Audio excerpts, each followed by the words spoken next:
Assalamualaikum warahmatullahi wabarakatuh.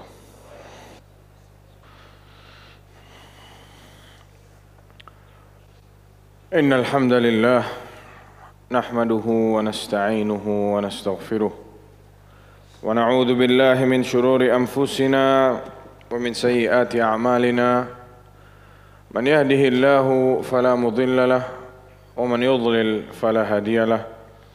أشهد أن لا إله إلا الله وحده لا شريك له وأشهد أن محمدا عبده ورسوله قال الله تعالى يا أيها الذين آمنوا اتقوا الله حق تقاته ولا تموتن إلا وأنتم مسلمون وقال يا أيها الناس اتقوا ربكم الذي خلقكم من نفس واحدة وخلق منها زوجها وبث منهما رجالا كثيرا ونساء واتقوا الله الذي تساءلون به والأرحام إن الله كان عليكم رقيبا وقال يا أيها الذين آمنوا اتقوا الله وقولوا قولا سديدا يصلح لكم أعمالكم ويغفر لكم ذنوبكم ومن يطع الله ورسوله فقد فاز فوزا عظيما أما بعد فإن أصدق الحديث كتاب الله وخير الهدى هدى محمد صلى الله عليه وسلم وشر الأمور محدثاتها فإن كل محدثة بدعة وكل بدعة ضلالة وكل ضلالة في النار. Kaum muslimin sidang Jumat rahimani wa rahimakumullah.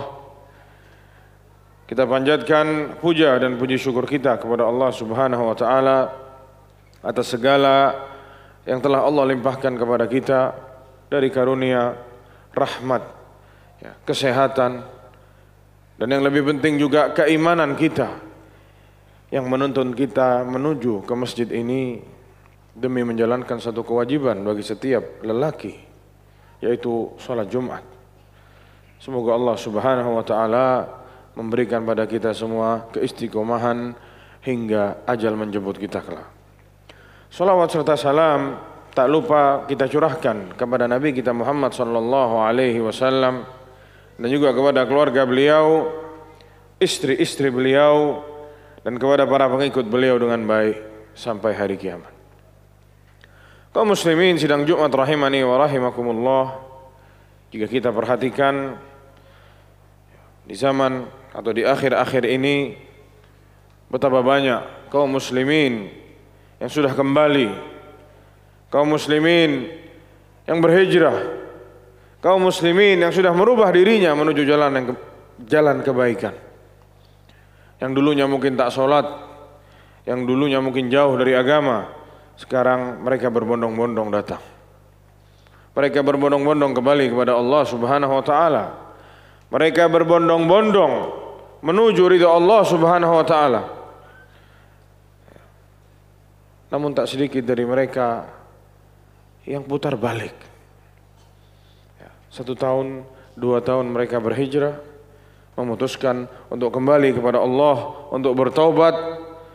Namun setelah itu mereka kembali lagi. Jika diteliti dan ditelaah, alasannya karena terlalu berat ujian yang diterima saat dia berhijrah di jalan Allah Subhanahu wa taala. Ujian datang dari keluarga besarnya yang menuduhnya dengan tuduhan-tuduhan yang kurang enak. Menuduhnya dengan orang yang sesat, orang yang mabuk agama misalkan. Kawan-kawannya mengejek setiap hari, kolot, kaku, radikal. Istrinya sudah tidak suka lagi kepada suaminya. Ibu dan bapaknya juga sudah mungkin kecewa kepada anaknya. Padahal anaknya benar. Cobaan datang. Yang tadinya kerja di tempat yang haram, dia sekarang memutuskan untuk keluar. Dia sudah keluar, tapi tak kunjung balik modal. Dia tak mampu. Hartanya berkurang. Anak dan istri merongrong. Putar balik. Kenapa? Tidak mampu diuji oleh Allah Subhanahu wa taala. tidak mampu menerima ujian yang datang setelah memutuskan untuk bertobat, setelah memutuskan untuk berhijrah di jalan Allah Subhanahu wa taala. Para jamaah yang sungguh rahmati Allah Subhanahu wa taala, mungkin kita perlu tahu bagaimana dahulu mereka, Rasulullah SAW dan para sahabatnya, saat memutuskan untuk berjalan di jalan Allah Subhanahu wa taala. Saat Rasulullah menerima perintah mandat dari Allah Subhanahu wa taala untuk mendakwahkan kenabian dan kerasulan ini, yang mungkin awalnya dakwah sembunyi-sembunyi dulu, lalu diputuskan untuk dakwah terang-terangan, diperintahkan oleh Allah Subhanahu wa taala. Yang mana konsekuensinya adalah dimusuhi sama orang satu Mekah. Akan dimusuhi oleh orang-orang terutama para pembesarnya di Mekah. Apakah Rasulullah pernah mundur jamaah? Ya Allah, ya sepertinya ini tidak mungkin ya Allah, pilih yang lain, jangan pilih saya. Apa ada Rasulullah berkata seperti itu?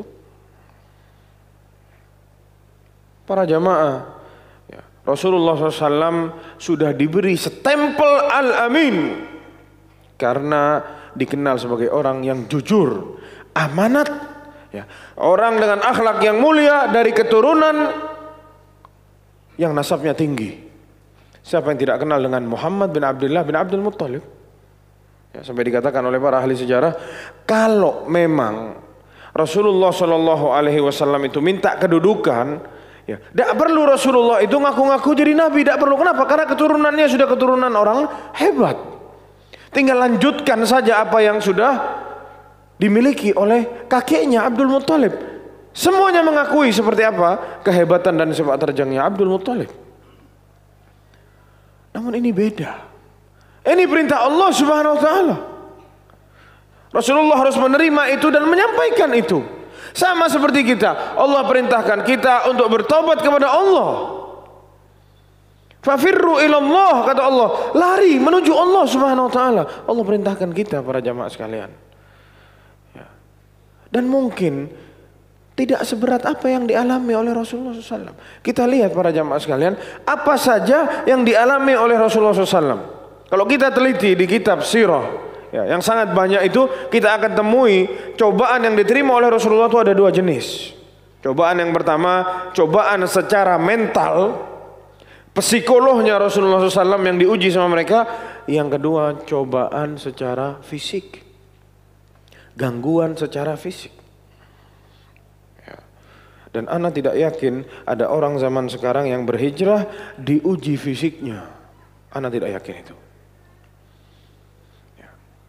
Secara psikolog, secara mental, dahulu Rasulullah SAW, ya, setiap hari keluar dari rumahnya berdakwah. Qulu la ilaha illallah tuflihu.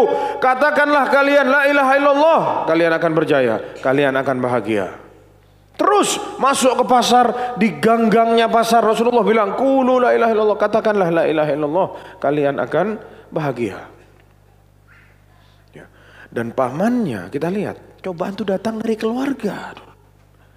Siapa yang menggembosi? Pamannya, yang mestinya bela dia, satu keturunan, satu kabilah sama dia, tapi sayang pamannya orang pertama yang membenci dia, merusak dakwahnya Rasulullah, membenci dakwahnya Rasulullah SAW.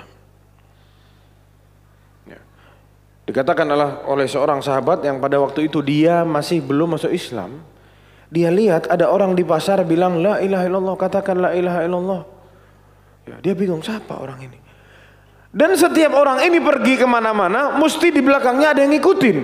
Yang ngikuti orangnya tampan, ya rambutnya agak panjang sedikit, matanya agak juling sedikit, ya itu pamannya. Ya, Abu Lahab, yang kita kenal sebagai Abu Lahab. Ya, aslinya nama dia itu ya Abul Uzza. Atau Abdul Uzza. Tapi karena Allah tidak mau ada nama, ya patung dalam Al-Quran, jadi dirubah sama Allah, jadi siapa namanya? Abu Lahab. Kata pamannya di belakang, tidak usah didengerin itu, ya itu pengkhianat. Innahu sabi, ya langsung dikasih stempel pengkhianat, tidak usah dengerin. Dia itu sabi, apa artinya sabi? Dia itu keluar dari agama nenek moyangnya, dia itu pengkhianat, tidak usah kamu dengarkan itu. Sama kayak zaman sekarang. Orang mendakwahkan tauhid, orang mengajak kembali kepada Allah Subhanahu wa taala, menjalani sunnah-sunnah Rasulullah SAW, tidak usah didengerin nih. Ini Wahabi ini, tidak usah dengerin. Oh ini radikal ini, hati-hati. Ya, yang lain salah semua, cuman dia saja yang benar. 1000 stempel dipasang agar orang mundur. Oh iya bahaya berarti ini. Sama, itu yang dialami sama Rasulullah dulu. Bahkan pamannya yang bilang. Ya. Jadi ada orang di pasar yang bilang, itu yang ngomong namanya Muhammad. Adapun yang di belakangnya yang suka ngelempari batu, yang bilang dia itu pengkhianat, itu pamannya sendiri, Abu Lahab. Ya, para jamaah subhanahu Allah Subhanahu wa taala, tidak cukup itu. Ya. Stempel amin atau al-amin itu sudah berubah sekarang menjadi puluhan stempel, bukan pujian tapi hinaan. Dikatakan oleh para ulama, ini sungguh menyakitkan hatinya Rasulullah SAW. Kenapa? Tidak pernah seumur hidup Rasulullah dihina, dituduh yang tidak pernah. Baru saat Rasulullah sampaikan ini semua, itu yang beliau terima. Dituduh yang pertama majnun, orang gila. Yang kedua dituduh dengan tukang dongeng. Yang ketiga dituduh dengan penyihir. Yang keempat dituduh dengan pendusta, kadzab. Yang kelima dituduh dengan orang kesurupan. Tuduhan yang sangat banyak. Ya, hanya menyampaikan la ilaha illallah. Ya, digembosi, dirusak ya sama mereka dengan tuduhan-tuduhan. Padahal hati-hati mereka tahu bahwasanya Muhammad itu adalah orang yang jujur dan tidak pernah berbohong. Ya. Sakit hati jamaah. Rasulullah sakit hati dan Allah tahu itu. Makanya Allah Subhanahu wa taala berfirman, "Walaqad na'lamu annaka yadhiqu sadruka bima yaqulun." Kata Allah, sungguh wahai Muhammad, kami tahu hatimu itu sakit, hatimu itu sesak mendengar kata-kata mereka. Tapi apa kata Allah Subhanahu wa taala? Fasabbih bihamdi rabbika wa kum minas sajidin. Tapi kata Allah Subhanahu wa taala, berzikirlah, jadilah kamu orang yang bertasbih kepada Allah, memuji-muji Allah, dan jadilah kamu orang-orang yang sujud. Sakit hati, sujud. Minta sama Allah Subhanahu wa taala, zikir. Itu perintah Allah kepada Rasulullah SAW. Bukan lawan maki-maki juga, bukan. Santai jamaah. Ya. Ini cobaannya Rasulullah secara mental. Gimana cobaannya Rasulullah secara fisik? Ya. Diceritakan oleh Abdullah bin Mas'ud ya, radhiyallahu anhu, bainama Rasulullah sallallahu alaihi wasallam yusalli 'inda al-bait. Suatu hari Rasulullah SAW saat sedang salat di Ka'bah, wa Abu Jahlin wa ashabun lahu julusun. Abu Jahal dan kawan-kawannya, gengnya mereka, ya ini Abu Jahal ini geng yang paling ditakuti di Mekah pada waktu itu. Ya. Orangnya dibilang Abul Hakam namanya. Abul Hakam, bijaksana, pintar. Punya anak buah banyak yang membela dia, loyal sama dia luar biasa. Ya, duduk-duduk, ya, dia sama kawan-kawannya, pentolan-pentolan yang lain beserta anak buahnya semua. Waqad nuhirat juzurul bil ams, yang mana di hari kemarin telah banyak orang menyembelih unta. Ya, akhirnya Abu Jahal bilang, ayyukum yakumu ila salah juzri bani fulan. Siapa dari kalian yang mau berdiri bangun ambil sana ari-arinya unta di Bani Fulan? Akhirnya ada satu orang berdiri berangkat ke sana, diambil itu. Ya, babatnya unta yang masih ada isinya kotoran. Katanya Abu Jahal, nanti saat Muhammad sujud taruh di punggungnya, taruh di sini. Ya, akhirnya datang para jamaah sekalian, ditaruhlah itu apa? Ari-ari unta. Rasulullah lagi sujud, lagi sholat, tidak ganggu orang, antara dia sama Allah. Orang sholat jamaah diganggu seperti itu. Kita sholat di masjid pakai AC, ada karpetnya, mendengarkan khutbah bebas, kajian-kajian tinggal lihat jadwal. Rasulullah sholat, tidak ganggu mereka. Disuruh ambil ari-ari unta, taruh di punggungnya. Saat ari-ari unta itu ditaruh di punggungnya, mereka tertawa semua. Sampai dikatakan dari saking ketawanya mereka, dari saking bahagianya mereka, sampai badannya miring-miring ke kanan dan ke kiri. Ketawa-ketawa terbahak-bahak semua. Sampai ada yang panggil. Sahabat yang masuk Islam yang lain tidak berani mau ikut-ikut. Ini yang main-main ini orang besar semua. Ini mafia-mafianya Mekah semua. Kita tidak berani. Kita cuma lihat saja. Akhirnya kita utus orang untuk panggil anaknya. Untuk panggil Fatimah. Fatimah masih kecil, umur 8 tahun mungkin.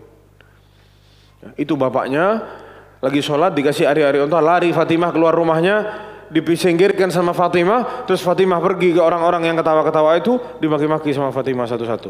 Tapi namanya anak kecil, diketawain, disuruh minggir aja. Itu Rasulullah selesai sholat para jamaah, Rasulullah angkat tangan, disebut satu-satu namanya sama Rasulullah SAW.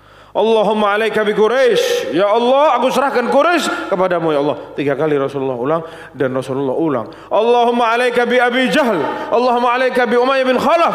Semua disebut sama Rasulullah SAW. Utbah bin Rabi'ah, Uqbah bin Abi Mu'id, 7 orang disebut sama Rasulullah SAW dan dikatakan ya 7-7-nya semuanya habis meninggal dunia saat perang Badar. Tidak ada sisanya. 7 yang disebut sama Rasulullah, 7-7-nya mati, kelihatan jasadnya bergelimpangan di Badar. Kisah yang lain, gimana saat Rasulullah SAW sholat, tahu-tahu dicekik sama Uqbah bin Abi Mu'id. Antum bayangkan jamaah antum sholat ngadep sana, tahu-tahu di belakang antum ada orang pakai kain, antum dicekik sama orang itu. Gimana jamaah? Gimana kagetnya? Gimana rasanya? Sholat antara dia sama Allah, tidak ganggu orang. Dicekik. Pernahkah kita dikasih ujian sampai sholat dicekik? Atau dikasih kotorannya unta yang buat kita tidak sholat, terus janganlah anak tidak mau sholat, nanti anak dicekik sama orang. Apa ada seperti itu jamaah? Kita bisa bilang, iya Ustadz itu Rasulullah, ya Rasulullah bilang manusia yang paling banyak cobaannya itulah para nabi. Oke, gimana para sahabat? Gimana seorang Bilal bin Rabah? Ya, kita tahu sahabat yang masuk Islam itu ada dari golongan-golongan orang atas. Ada kabilah yang bela dia. Ya, kalau punya kabilah yang bela, mereka tidak berani mengganggu. Tapi yang kecil-kecil, budak-budak, orang yang tidak punya kekuatan hukum di Mekah, dihabisi sama tuannya. Mulai dari Bilal bin Rabah, anak buahnya Umayyah bin Khalaf, atau budaknya Umayyah bin Khalaf. Saat ketahuan masuk Islam, disuruh kufur tidak mau, diapain? Ditelanjangi jamaah, dikasih baju besi, diikat kepalanya sama tali, dikasih ke anak-anak di lorong-lorong Makkah, disuruh tarik Bilal, bawa ke rombok. Dijadiin bercandaan jamaah, ditendang-tendang. Kenapa? Hanya karena la ilaha illallah. Bukan karena yang lain. Bukan karena Bilal itu mencuri. Bukan. La ilaha illallah. Ini saja jamaah. Diseret sama anak-anak, sudah sampai ke tempatnya, ditidurkan di rombok, tempat yang paling panas di Mekah, isinya kerikil berwarna hitam. Dipecut, disuruh kufur, keluar dari agamanya Muhammad. Tidak usah jadi pengikutnya Muhammad. Tidak mempan juga, dipukul, dipecut, kasih batu atasnya, batu besar. Dipikul sama 4-5 orang, disuruh taruh di dadanya Bilal. Ya. Pernahkah kita disiksa jamaah sampai seperti itu?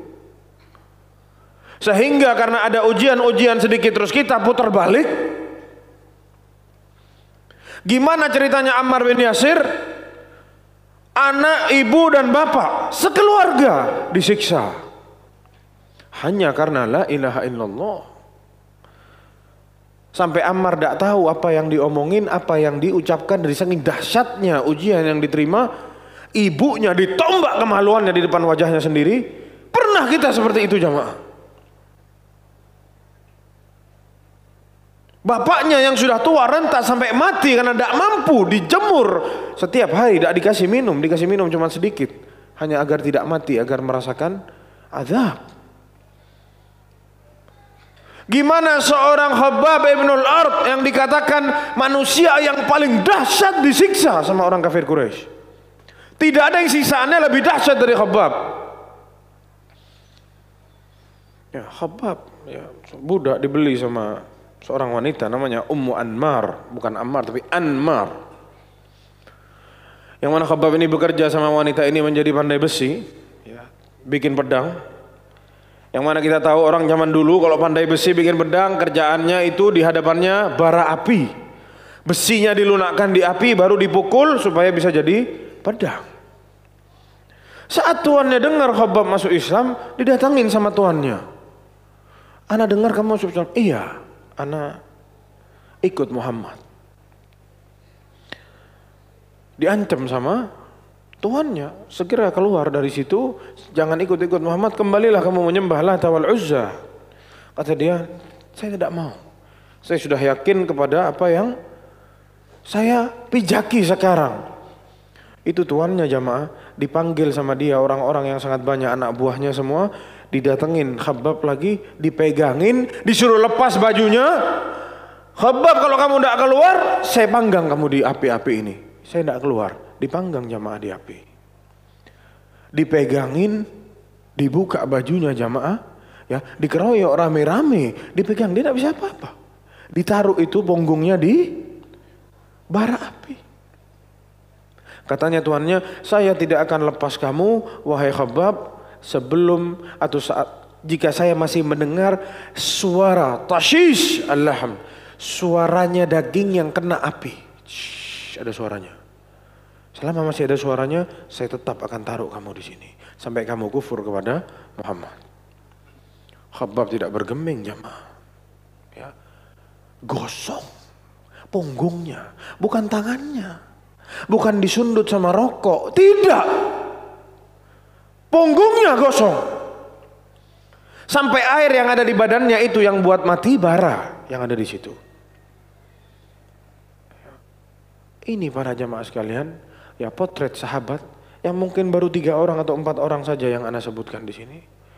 Saat mereka berkonsekuensi, punya keputusan, saya mau hijrah, apa konsekuensinya? Dilawan sama dia. Dan kalau kita bandingkan apa yang mereka alami sama kita sekarang, kita cuman baru dicibir, kita baru dimusuhi, kita diasingkan, kita sudah ngeper. Kita sudah merasa, oh kayaknya ana salah. Oh kayaknya. Ya udahlah. Kembali lagi ke masa-masa dulu yang jauh dari Allah Subhanahu wa taala. Ya. Di mana kita para jamaah sekalian? Ya. Dan mau kemana kita? Barakallahu li wa lakum fil Qur'anil azim wa nafa'ani wa iyyakum bima fihi minal ayati wa dzikril hakim. Aqulu qawli hadza wa astaghfirullahal azim li wa lakum wa lisairil muslimina min kulli dhanb fastaghfiruh innahu huwal ghafurur rahim.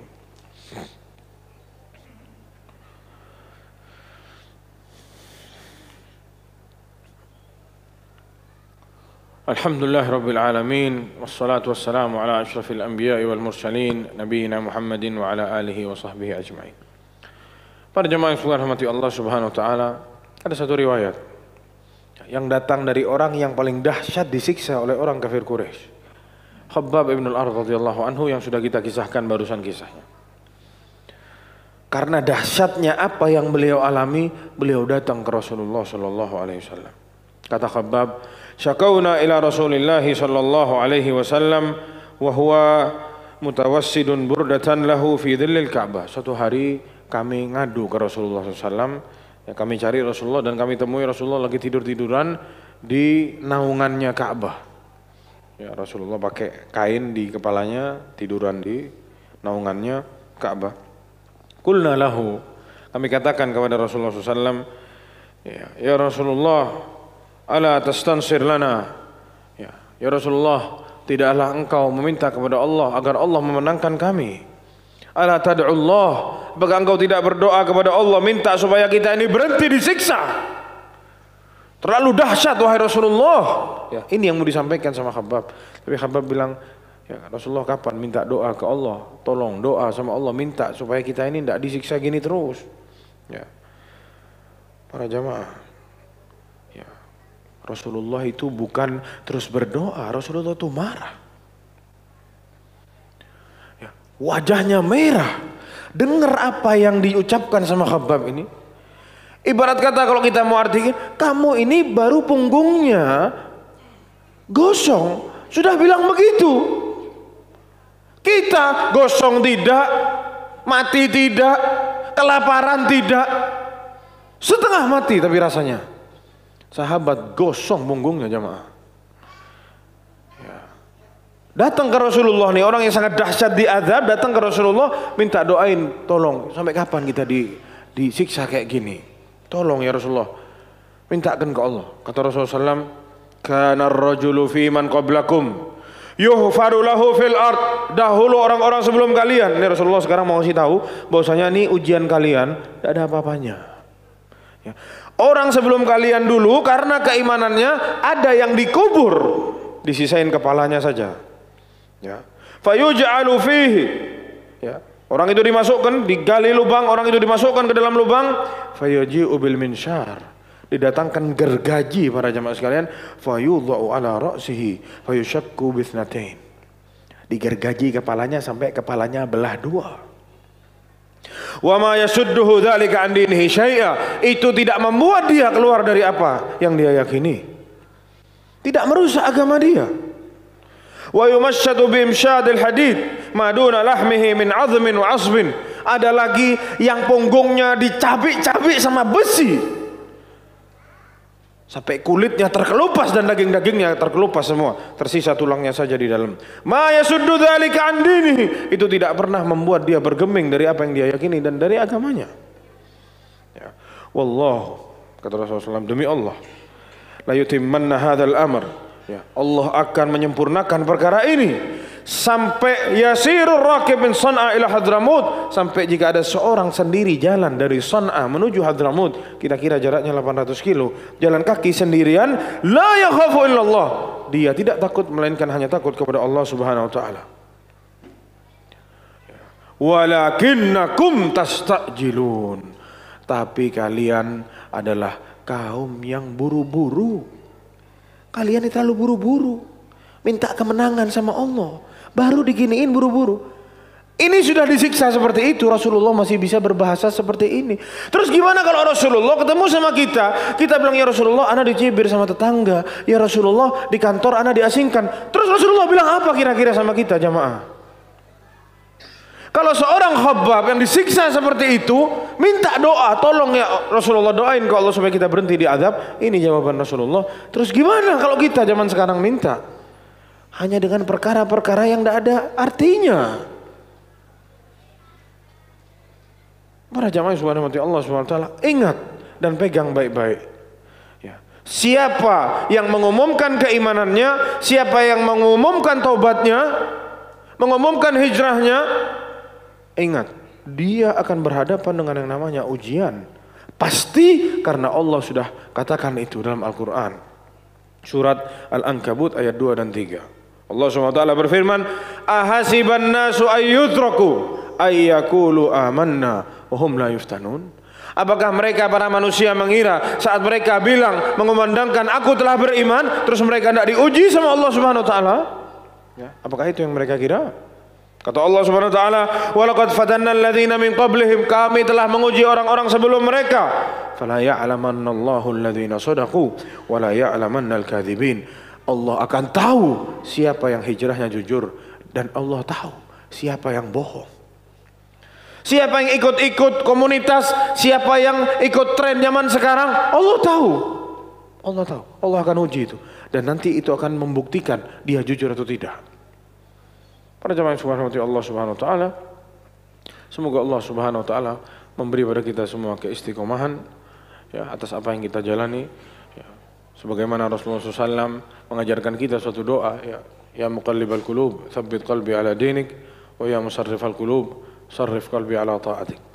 Inna Allah amarukum bi amrin bada'a fihi bi nafsihi وثنى بملائكة قدسه وثلث بكم أيها المؤمنون فقال عز من قائل عليما إن الله وملائكته يصلون على النبي يا أيها الذين آمنوا صلوا عليه وسلموا تسليما اللهم صل على محمد وعلى آل محمد كما صليت على إبراهيم وعلى آل إبراهيم إنك حميد مجيد وبارك على محمد وعلى آل محمد كما باركت على إبراهيم وعلى آل إبراهيم إنك حميد مجيد اللهم اغفر للمسلمين والمسلمات والمؤمنين والمؤمنات الأحياء منهم والأموات إنك سميع قريب مجيب الدعوات يا قاضي الحاجات ربنا ظلمنا أنفسنا وإن لم تغفر لنا وترحمنا لنكونن من الخاسرين. ربنا آت نفوسنا تقواها وزكها أنت خير من زكاها أنت وليها ومولاها. عباد الله، إن الله يأمركم بالعدل والإحسان وإيتاء ذي القربى وينهى عن الفحشاء والمنكر والبغي يعظكم لعلكم تذكرون. فاذكروا الله العظيم الجليل يذكركم واشكروه على نعمه يزدكم ولذكر الله أكبر والله يعلم ما تصنعون.